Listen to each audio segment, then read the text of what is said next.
billahi minasyaitonir rajim. Bismillahirrahmanirrahim. Assalamualaikum warahmatullahi wabarakatuh. Alhamdulillahilladzi ja'alal mauta wal hayata liyabluwakum ayyukum ahsanu amala. Asyhadu an la ilaha illallah wa asyhadu anna Muhammadar Rasulullah sallallahu alaihi wasallam. Allahumma salli ala sayyidina Muhammad wa ala ali sayyidina Muhammad. Assalamu alayka ya Rasulullah, assalamu alayka ya Habiballah. Ittaqullaha haqqa tuqatih wa la tamutunna illa wa antum muslimun.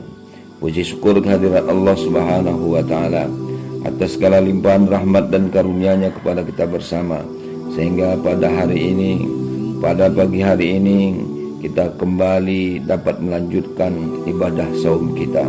Mudah-mudahan ibadah yang kita lakukan dan segala amalan-amalan yang kita lakukan pada hari ini insyaallah diterima oleh Allah Subhanahu wa taala.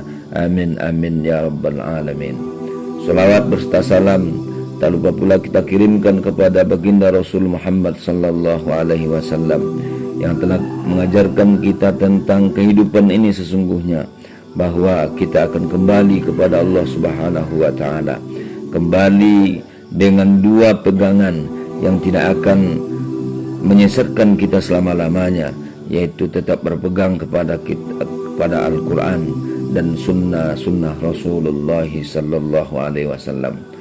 Ma'asyiral muslimin, saudara-saudaraku yang dimuliakan Allah Subhanahu wa taala, kembali kita bertemu di pagi hari ini dan kita akan lanjutkan pembahasan kita tentang beberapa hal yang berkaitan dengan ibadah puasa. Pagi hari ini kita akan berbicara dan membahas tentang hal-hal yang dimakruhkan ketika berpuasa. Adapun beberapa perkara yang dimakruhkan bagi orang-orang yang sedang melaksanakan ibadah puasa, yang dikhawatirkan akan merusak puasanya, walaupun sebenarnya tidak merusak saum itu. Yang pertama adalah terlalu dalam ketika berkumur-kumur dan menghirup air ke hidung saat berwudu. Yang kedua, mencium, sebab terkadang dapat membangkitkan syahwat sehingga saumnya rusak, baik karena keluar mani atau kemudian menjadikan dia berjima dengan istrinya. Yang ketiga, terus-menerus memandang istri dengan syahwat. Yang keempat adalah berpikir urusan jima. Yang kelima, bercumbu dengan istri. Yang keenam, mencicipi masakan atau makanan secara berlebihan. Yang ketujuh, berkumur-kumur bukan karena wudhu atau kepentingan lainnya yang dianggap perlu. Yang kedelapan, yang dapat membuat puasa kita menjadi makruh, yaitu bercelak di awal siang.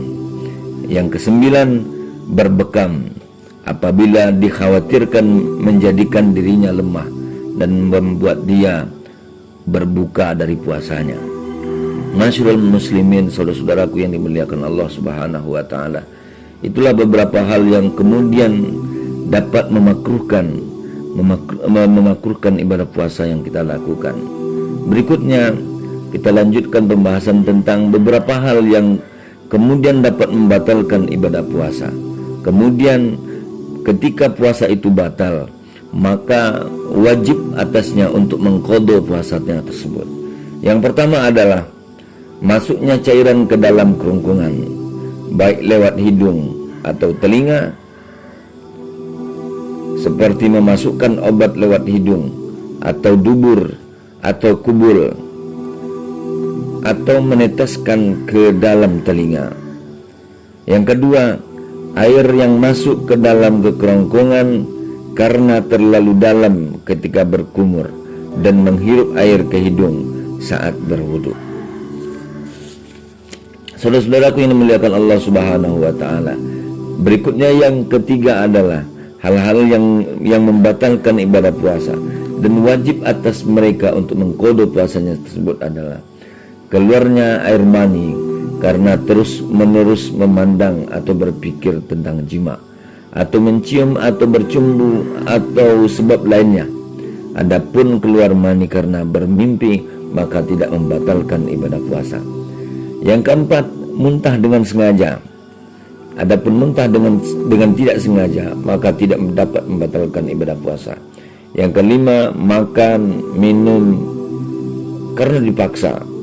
Yang keenam, makan minum sedangkan dia mengira masih makan dan minum sedangkan dia mengira masih malam dan ternyata fajar setelah terbit.